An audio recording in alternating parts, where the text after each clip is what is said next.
Hello everyone, welcome back to our channel. So ఈరోజు మన video వచ్చేసేసి నాది last scan and growth scan complete అయిపోయింది.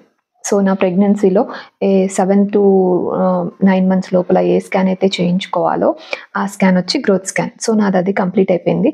నా గ్రోత్ స్కాన్ ఎక్స్పీరియన్స్ గురించి మీతో షేర్ చేసుకుందాం అనుకుంటున్నాను.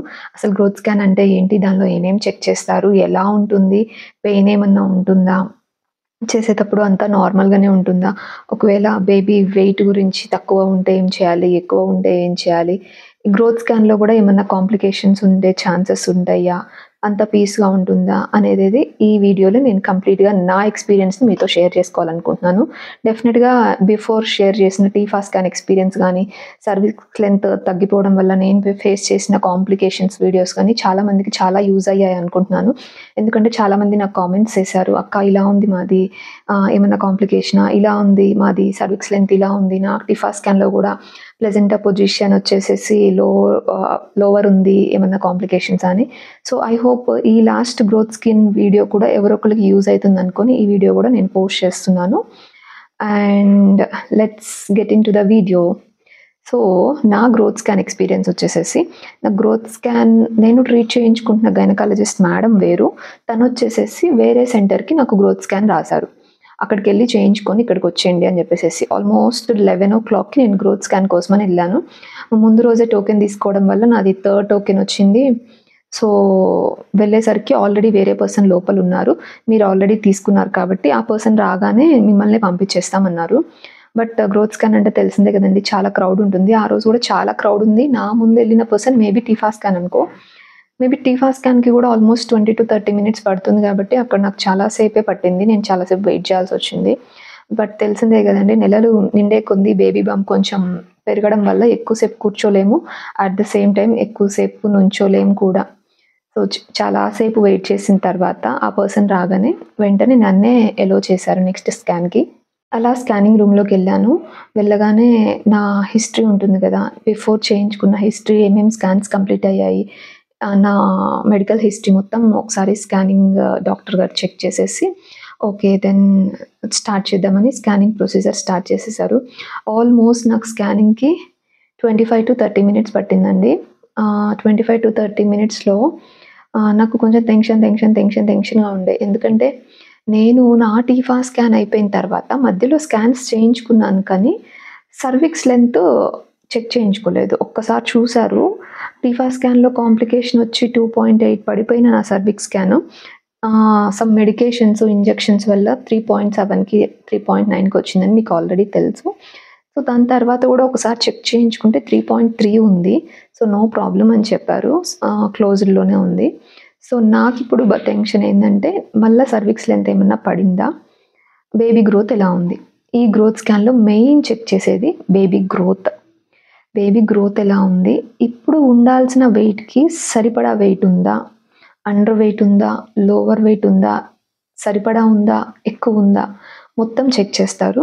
At the same time brain development ఒకటి చెక్ చేస్తారు, అండ్ బాడీ ఆర్గాన్స్ అన్నీ డెవలప్ అయ్యాయా లేదా అన్నది చెక్ చేస్తారు. సో నా గ్రోత్ స్కాన్లో అంతా ప్రాపర్గా చెక్ చేసిన తర్వాత అట్ లాస్ట్ సర్విక్స్ లెంత్ కూడా చెక్ చేశారు.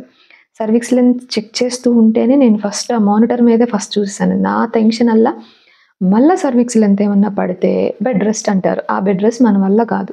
కొంచెం సేపు పడుకోవడానికి అల్లాడుతున్నా, ఇంకా 24/7 అంటే కష్టం. సో చెక్ చేసేటప్పుడే చూశాను, నా సర్విక్స్ లెంత్ అయితే ఈసారి కూడా క్లోజ్డ్లోనే ఉంది, ప్రాబ్లం ఏం లేదు అన్నారు. నా సర్విక్స్ లెంత్ వచ్చేసేసి రోజు నా సర్విక్స్ లెంత్ వచ్చేసేసి 3.3 క్లోజ్డ్ ఉంది. ఆల్రెడీ 30th వీక్లో ఎంటర్ అయ్యాను. సో 3.3 అంటే సర్విక్స్ లెంత్ మంచిగా ఉన్నట్టే. సో క్లోజ్డ్లో ఉంది, నో ప్రాబ్లం సర్విక్స్ లెంత్ అని అనుకున్నాను. ఓకే, ఇంకా బేబీస్ని చెక్ చేశారు, బేబీ వెయిట్ ఎలా ఉంది, అండర్ వెయిటా, కరెక్ట్ వెయిటే ఉందా అని చెప్పేసి చెక్ చేసిన తర్వాత బేబీ కొంచెం అండర్ వెయిట్ ఉందని చెప్పారు. అంటే ఆల్మోస్ట్ 30 weeks అంటే బేబీ వెయిట్ వచ్చేసేసి 1.5 kg ఉండాలి. మోర్ దాన్ 1.5 kg ఉంటే హెల్దీగా ఉన్నట్టు. 1500 grams 1600 grams అలా ఉన్నట్టే బేబీ చాలా హెల్దీగా ఉంది, అసలు ఎలాంటి కాంప్లికేషన్స్ లేవు, బాగుంది అన్నట్టు. బట్ నా బేబీ వెయిట్ వచ్చి లాస్ట్ వీడియోలో కూడా చాలామంది అడిగారు బేబీ వెయిట్ ఎంత ఉంది అని. సో నేను ఆ వీడియోలో షేర్ చేసుకోలేకపోయాను. సో ఈ వీడియోలో నా బేబీ వెయిట్ వచ్చేసరికి 1200 గ్రామ్స్ ఉంది. ఇంకా తక్కువే కొంచెం. 1200 గ్రామ్స్ ఉంది. బేబీ అండర్ వెయిట్‌లో ఉంది. కొంచెం కేర్‌ఫుల్‌గా ఉండండి. మీరు ఫుడ్ కొంచెం మంచిగా తీసుకోవాలి అని స్కానింగ్ చేసిన పర్సనే నాకు చెప్పాడు. యాహ్! ఓకే సార్ అని చెప్పాను. అండ్ ఇంకా ఏంటంటే స్కానింగ్ చేసేటప్పుడు పెయిన్ వస్తుందా అని చాలామంది అడుగుతున్నారు. బట్ అబ్డామినల్ స్కానే చేశారు. బేబీ పొజిషన్ కరెక్ట్‌గా కనిపించడానికి at the same time baby body parts అటు ఇటు జరిపి చూడటానికి కొంచెం ప్రెస్ చేసి చూస్తున్నారు. ఆ ప్రెస్ చేసి అది డిపెండ్ ఆన్ చెక్ చేసే వాళ్ళని బట్టి ఉంటుంది. నాకు చెక్ చేసిన పర్సన్ అయితే కొంచెం ప్రెషర్ అప్లై చేసే చూసారు. నాకైతే కొంచెం పెయిన్ అనిపించింది. వత్తి చూడటం గల. నెలలు నిండుంది బేబీ బంపు. అసలు ఇట్లా పడుకోవడమే కష్టము. అట్లా పడుకొని స్కానింగ్ చేసేటప్పుడు దాంతో పాటు కొంచెం ఒత్తి చేసేసరికి నాకు కొంచెం పెయిన్ అనిపించింది. ఆల్మోస్ట్ 30 మినిట్స్ చెక్ చేసేసరికి బయటకొచ్చేసరికి కొంచెం పెయిన్ అయితే అనిపించింది. బట్ అందరూ అట్లా ఉండరు. కొంతమందికి ఈజీగా తెలిసిపోతుంది. స్కానింగ్‌లో ఒత్తకుండా పైపైన చెక్ చేసేస్తారు. నాకైతే కొంచెం పెయిన్ అనిపించిందండి.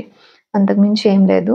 స్కానింగ్ అయిపోయింది. ఇంకా డాక్టర్ మేడం దగ్గరికి వెళ్ళేసేసి డాక్టర్ మేడం అడ్వైజెస్ తీసుకుందామని చెప్పి వెళ్ళేసాం డాక్టర్ మేడం దగ్గరికి. వెళ్తే డాక్టర్ మేడం అన్నీ చెక్ చేసి ఓకే సర్విక్స్ లెంత్ క్లోజ్డ్ ఉంది. ప్రాబ్లమ్ లేదు. బేబీ వెయిట్ కొంచెం అండర్ వెయిట్ ఉంది. మీరు ఫుడ్ సరిగ్గా తీసుకుంటున్నారా లేదా అంది. నాకు కొంచెం షార్ట్‌నెస్ ఆఫ్ బ్రెత్ అయితుంది. ఏమన్నా తిన్నా కూడా ఊరికే ఆయాసం వస్తుంది. నా వల్ల కావట్లేదు. నేను తినలేకపోతున్నానండి అని చెప్తే, లేదు నువ్వు రైస్ అలాంటివి స్కిప్ చేసినా నో ప్రాబ్లమ్. ఇక్కడి నుంచి కొంచెం ప్రోటీన్ కంటెంట్ ఫుడ్ ఎక్కువ తీసుకోవాలి అని చెప్పారు. అంటే డైట్ చేంజ్ చేయమన్నారు కంప్లీట్‌గా. రైస్ నువ్వు కంప్లీట్‌గా అవాయిడ్ చేసినా పర్లేదని చెప్పారు. ప్రోటీన్ కంటెంట్ ఫుడ్ తీసుకోవాలి అని చెప్పారు. At the same time calcium tablets double చేశారు. ఐరన్ టాబ్లెట్స్ డోస్ ఇంక్రీజ్ చేశారు. అండ్ బేబీ గ్రోత్ కోసం అని చెప్పేసేసి వాటర్‌లో డిజాల్వ్ చేసి తాగే ఫోలిక్ యాసిడ్ ప్యాకెట్స్ ఇచ్చారు. అండ్ బ్లడ్ సర్క్యులేషన్ ప్రాపర్‌గా జరగడం కోసం అని చెప్పి ఎకోస్ప్రిన్ టాబ్లెట్స్ కూడా సజెస్ట్ చేశారు. సో మెడికేషన్ చేంజ్ చేశారు. ఫుడ్ డైట్ చేంజ్ చేయమని చెప్పారు. సో దీనివల్ల బేబీ గ్రోత్ ఇంకా నీకు మహా అయితే 1.5 మంత్ టైమే ఉంది. ఈ 1.5 మంత్ టైంలో మోర్ దాన్ 5 కేజెస్ పెరగాలి. ఐ మీన్ 2 కేజెస్ 500 గ్రామ్స్ ఉంటే బేబీ హెల్తీగానే ఉన్నట్టు. ఆబ్వియస్లీ నియర్ టు 3 ఉంటే నార్మల్ డెలివరీ ఛాన్సెస్ కూడా ఉంటాయి. సో బేబీ వెయిట్ మీద ఫోకస్ చేయండి. ఫుడ్ మంచిగా తీసుకోండి అని చెప్పారు. ఓకే మ్యామ్ అని చెప్పాము. అండ్ తర్వాత వచ్చేసేసి మ్యామ్ నాకు కొన్ని టెస్ట్‌లు అంటే 8th month, 7th month ending నుంచి 8th మంత్ స్టార్టింగ్ లోపల sugar test, thyroid test, blood test, haemoglobin test అన్నీ చేస్తారు కదండీ. సో నాకు కూడా బ్లడ్ టెస్ట్ ఒకటి, హిమోగ్లోబిన్ టెస్ట్ ఒకటి, ప్లేట్లెట్స్ టెస్ట్ ఒకటి, అండ్ షుగర్ టెస్ట్ ఒకటి, అండ్ థైరాయిడ్ టెస్ట్ ఒకటి. ఈ టెస్ట్ ఎంప్టీ స్టమక్‌తో ఎర్లీ మార్నింగ్ ఎంప్టీ స్టమక్‌తో 8 o'clockకి ల్యాబ్ ఓపెన్ అవుతుంది. మీరు ఎంప్టీ స్టమక్‌తో వచ్చేసేసి ఎర్లీ మార్నింగ్ షుగర్ టెస్ట్‌కి శాంపిల్స్ ఇచ్చేసి వెళ్ళండి అని చెప్పారు. ఓకే మ్యామ్ అని 8 o'clock మేము ఈ గ్రోత్ స్కాన్ గురించి కంప్లీట్‌గా తెలుసుకున్నాక షుగర్ టెస్ట్ కోసం నెక్స్ట్ డే మార్నింగ్ వెళ్ళి ఏం తినకముందు ఎంప్టీ స్టమక్‌తో వెళ్ళి ముందు బ్లడ్ ఇచ్చేసేసాము. తర్వాత గ్లూకోజ్ వాటర్ ఒకటి ఇచ్చారండి. అబ్బే! ఎంత చెండాలంగా ఉన్నాయో. స్వీట్‌నెస్ ఉంది. బట్ అవి తాగిన కాడి నుంచి నా వల్ల కాలేదనుకోండి. నాకు అస్సలు నచ్చలేదు. పైగా మనకు కొంచెం హైజీన్ ఎక్కువనమాట. అక్కడ ఏ గ్లాస్ ఇచ్చారో తెలియదు. వాళ్ళు ఏదో మెజర్మెంట్ గ్లాస్ అంట. ఆ గ్లాస్‌లోనే కలిపి కొట్టి తిరగ్గొట్టిచ్చారు. అవి చూస్తుంటేనే వామిటింగ్ సెన్సేషన్ అనిపించింది. బట్ ఆప్షన్ లేదు. ఎట్లో ఒకట్లా తాగాలి. తాగేసేసాను మెల్లగా. తాగేసేసి ఇంటికొచ్చేసాను. కరెక్ట్‌గా 8:15కో ఏమో నేను శాంపిల్ ఇచ్చేసి తాగేసి ఇంటికొచ్చేసేసాను. నెక్స్ట్ టైమ్ వచ్చినప్పుడు ఐ మీన్ తర్వాత బ్లడ్ టెస్ట్‌కిను, షుగర్ టెస్ట్‌కి మళ్ళా బ్లడ్ తీసుకుంటానని చెప్పారు. ఓకే అని చెప్పి వచ్చి 2 అవర్స్ ఏం తినకుండా వాటర్ కూడా నాట్ ఈవెన్ వాటర్ కూడా డ్రింక్ చేయొద్దని చెప్పారు. సరేలే అని చెప్పేసేసి 2.5 అవర్సే కదా అని అనుకున్నా. ఈజీగా వెళ్ళిపోతుందని. అమ్మా! నా వల్ల కాలే అసలు. ఎంత ఇబ్బంది అనిపించిందంటే తిండి గురించి కాదు. అవి తాగిన కాడి నుంచి నాకు ఎట్లనో ఉంది పొట్టలో ఇబ్బందిగా ఉంది.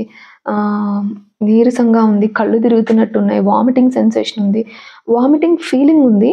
బట్ వామిట్ రావట్లేదు. నేను ఎంప్టీ స్టమక్‌తో వెళ్ళాను. ఆ గ్లూకోజ్ వాటర్ ఏదో ఒక 100 ఎంఎల్లో, 200 ఎంఎల్లో ఇచ్చారు. ఇంకా అవి ఆల్రెడీ వెళ్ళిపోయినాయి లోపలికి. ఇంకా అవి బయటికి ఏడ నుంచి వస్తే బయటికి రావడానికి ఏం లేదు. కక్కలేకపోతున్నాను. ఇంకా అట్లా చాలా ఇబ్బంది పడ్డాను ఆ 2 అవర్స్. ఏదైతే అదేందని చెప్పేసేసి ఎట్లో అట్లా కుస్తీ పట్టి హాఫ్ అన్ అవర్ నిద్రపోయాను. ఆ నిద్రపోయిన తర్వాత సెట్ అయింది. హాఫ్ అన్ అవర్ తర్వాత నన్ను నిద్ర లేపి ఇంకా స్కానింగ్‌కి వెళ్దామని చెప్పేసేసి శాంపిల్ ఇద్దాము ఇప్పుడు వెళ్ళేసేసి అని చెప్పి మళ్ళీ శాంపిల్ కోసమని అక్కడికెళ్ళాము. సెకండ్ టైం కూడా శాంపిల్ ఇచ్చేసేసి తర్వాత షుగర్ టెస్ట్‌కి శాంపిల్ తీసుకొని, బ్లడ్ టెస్ట్‌లు హిమోగ్లోబిన్ లెవెల్‌కి కూడా శాంపిల్ తీసుకొని, థైరాయిడ్ టెస్ట్‌లకి కూడా శాంపిల్ తీసుకున్నారు. తీసేసుకొని ఇంక మీరు వెళ్ళిపోవచ్చు అని చెప్పారు. మేము కావాల్సిన మెడిసిన్స్ ఏమన్నా ఉంటే అవి తీసుకొని ఇంక బయలుదేరేసేసాము. బయలుదేరేసేసి రిపోర్ట్స్ వచ్చేసేసి టుమారో కలెక్ట్ చేసుకొని మళ్ళీ డాక్టర్ విజిట్‌కి రండి అన్నారు. ఆల్రెడీ 3 డేస్ నుంచి తిరుగుతున్నాం. ముందు రోజు స్కాను, తర్వాత రోజు బ్లడ్ శాంపిల్స్ అని, థర్డ్ డే మళ్ళీ విజిట్ అని. ఇంకా నేను తిరగలేను, నా వల్ల కాదంటే మా హీనియర్ రిపోర్ట్స్ కలెక్ట్ చేసుకొని డాక్టర్ మ్యామ్ని కలిశారు. ఏంటి మ్యామ్ పరిస్థితి ఏంటి అని చెప్పేసేసి షుగర్ కంట్రోల్లో ఉందని చెప్పారు. అదైతే ప్రాబ్లం లేదు. కాకపోతే నేను to be frank 7th month start అయిన కాడ నుంచి every day or at least day by day weekly 4 times అయినా బీట్రూట్ జ్యూస్ తాగుతూనే ఉన్నాను, బీట్రూట్ అండ్ క్యారెట్ జ్యూస్. అయినా కూడా నా హిమోగ్లోబిన్ లెవెల్ ఉండాల్సిన వాల్యూ కన్నా చాలా తక్కువ ఉందండి. అంటే 5.5% తక్కువ ఉంది. మ్యాక్సిమం 12-15 ఉండాలంటారు. 12-15 ఉండాలైతే నాది వచ్చేసేసి హిమోగ్లోబిన్ లెవెల్ 11.5 హిమోగ్లోబిన్ లెవెల్ ఉంది. And red blood cells count కూడా పడింది. ఇంకా రిమైనింగ్ అంతా బాగుంది. షుగర్ టెస్ట్ కానీ అండ్ ఇంకా ప్రెగ్నెన్సీ అంటే తెలిసిందే కదా, హార్మోనల్స్ ఇంబ్యాలెన్స్ వల్ల థైరాయిడ్ కూడా ఇంక్రీజ్ అయింది. సో దాంతో మ్యామ్ డోస్ అడ్జస్ట్ చేశారు, కొంచెం పెంచేసేసి. ఈ ప్రెగ్నెన్సీలో వచ్చిన థైరాయిడ్ తగ్గచ్చు after delivery, maybe lifelong continue అవ్వచ్చు. అది మన చేతిలో లేదు. ప్రెగ్నెన్సీలోనే మనకు కనుక థైరాయిడ్ స్టార్ట్ అయింది అంటే ఛాన్సెస్ ఆఫ్ అసలు కంప్లీట్గా తగ్గిపోయే ఛాన్సెస్ ఉంటాయి డెలివరీ తర్వాత. లేదు అంటే ఇంకా జీవితాంతం గోళీలు వేసుకోవాల్సే వస్తుంది ఈ థైరాయిడ్ వల్ల. డైట్ ప్లాన్ ఒకటి చేంజ్ చేసేసారు అని చెప్పేసేసి, బేబీ గ్రోత్ కోసం అని చెప్పేసేసి. నేను ఆ గ్రోత్ కోసం చెప్పి నాకు ఎలాంటి డైట్ ప్లాన్ చేంజ్ చేశారు, ఏమేమి తినమన్నారు అన్నది నేను నెక్స్ట్ వీడియోలో పోస్ట్ చేస్తాను. వీడియో లెంత్ అయిపోతుంది, సో నెక్స్ట్ షార్ట్ వీడియోగా పోస్ట్ చేస్తాను చిన్నది. సో ఇప్పుడైతే ఇది నా గ్రోత్ స్కాన్ ఎక్స్పీరియన్స్. నెంబర్ 1 అంతా మంచిగానే ఉంది. సర్విక్స్ లెంత్ క్లోజ్ ఉంది. బేబీ గ్రోత్ ఒక్కటి మాత్రం కొంచెం తక్కువ ఉంది. దానికోసం డైట్ ప్లాన్ చేంజ్ అంతే. రిమైనింగ్ అంతా బాగుందని చెప్పారు, ప్రాబ్లం ఏం లేదని చెప్పారు. అండ్ ఈ గ్రోత్ స్కాన్లో వచ్చేసేసి ఎగ్జాక్ట్ జెస్టేషనల్ ఏజ్ మనకి క్లియర్గా తెలుస్తుంది. ఎక్స్పెక్టెడ్ డేట్ ఆఫ్ డెలివరీ ఇచ్చారు. అండ్ ఫీటస్ పొజిషన్ వచ్చి లోవర్ పోల్ ఉంది. ఇంకొకటి ఏం చెప్పారంటే అదే అంబలికల్ కార్డ్, సారీ లూప్స్ అంటే బొడ్డు పేగు. ఆ బొడ్డు పేగు అనేది నెక్కి 2 లూప్స్గా వేసుకొని ఉన్నారంట బేబీ. అంటే దానివల్ల ఇబ్బంది అవుతుంది అని కాదు, బట్ ఎవ్రీ టైం చెక్ చేస్తారు ఆ లూప్స్ నార్మల్ అయినాయా అట్లనే ఉన్నాయా అనేసి. నా బేబీ అయితే 2 లూప్స్, ఆ కర్డ్ వచ్చేసేసి 2 loops around the neck 2 loops ఉన్నాయి ఆ స్కాన్ టైంకి అని అదొకటి మెన్షన్ చేశారు. యాక్చువల్లీ బేబీ గ్రోత్ అయితే ఇప్పుడు 39 వీక్స్, ఆల్మోస్ట్ 29, ఆల్మోస్ట్ 30 వీక్స్ ఉండాల్సిన బేబీ వెయిట్ నాకు 28 వీక్సే చూపిస్తుంది. సో అది అండర్ వెయిట్ కింద కన్సిడర్ చేశారు. And this is my growth scan report.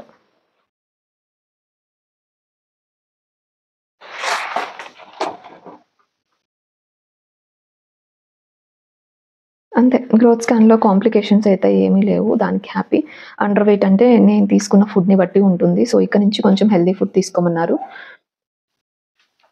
So ఇది నా growth scan experience. So still మీకు ఇంకా అక్క మాకు కూడా ఇట్లానే అన్నారు, 2 లూప్స్ వేసుకొని ఉన్నారన్నారు, దానివల్ల ఏమైనా ఇబ్బంది ఏంటంటే ముందే చెప్తున్నాను, అవి ఆ రోజు స్కాన్లో 2 లూప్స్ వేసుకొని ఉన్నారు నెక్కి. అవి బేబీ మూమెంట్స్ని బట్టి పోవచ్చు, దానివల్ల కాంప్లికేషన్స్ అవుతాయి అని అయితే ఆ పోహ. మ్యాక్సిమం ఎలాంటి ప్రాబ్లం ఉండదు. బట్ మ్యామ్ ఏంటంటే నాకు ఈ స్కాన్తో పాటు వెయిట్ తక్కువ ఉంది కాబట్టి రెగ్యులర్గా చెక్ చేయించుకుంటూ ఉందాము అని చెప్పేసి మళ్ళీ ఈ మంత్ ఎండ్కి గ్రోత్ స్కానే ఇంకొకసారి సజెస్ట్ చేశారు. సో సెకండ్ టైం కూడా నేను గ్రోత్ స్కాన్ చేయించుకోవాలి. ఇది నా గ్రోత్ స్కాన్ ఎక్స్పీరియన్స్ అండి. ఐ హోప్ మీకు ఈ వీడియో యూజ్ అవుతుంది అనుకుంటున్నాను. మన వీడియో ఎవరైనా ఫస్ట్ టైం చూస్తున్నట్టయితే do subscribe to our channel. So ఇలాంటి useful information already new mothers, first pregnancy conceive అయిన వాళ్ళకి ఎవరికన్నా యూజ్ అవుతుంది అనుకుంటే డెఫినెట్గా షేర్ చేయండి. And do subscribe to our channel. Bye.